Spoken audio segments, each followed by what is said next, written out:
Dia mbola faly miarabantsika rehetra indray amin'izao maraina ny faharoan'ny volana janoary 2024 izao anolorana antsika ny vaovao mahakasika ny rivo-doza hatrany. Vaovao menantsika dia vaovao tamin'ny 7 maraina teo dia tany amin'ny distrikan'ny Beroroa no misy ny foiben'ny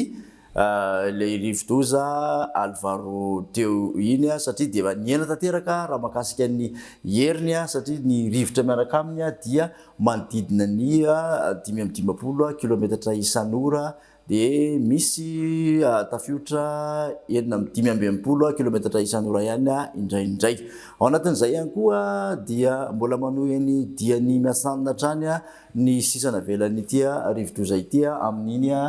tany tapany atsimon'ny nosiny tsara marina aloha fa dia miaina tanteraka ihany koa aloha ny rotsakorana matevina izay miaraka aminy manodidina ny ivo ny sisa no misy an'izay tangorona orana somary betsabetsaka izay mivoaka any amin'iny vatovavy fitronany iny moa raha mitomatombana mahakasika an'ity rivo-doza ity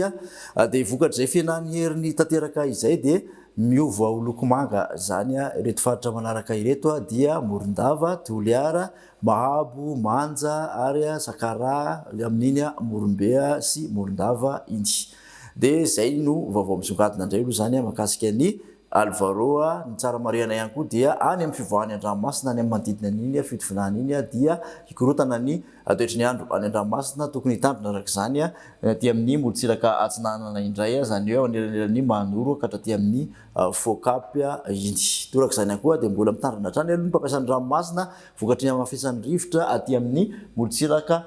ampovoany andrefana sy atsimo andrefan'ny nosy. Dia misaotra anao nanaraka an'izay dia manasanao ary amin'ny manaraka indray veloma tompoko.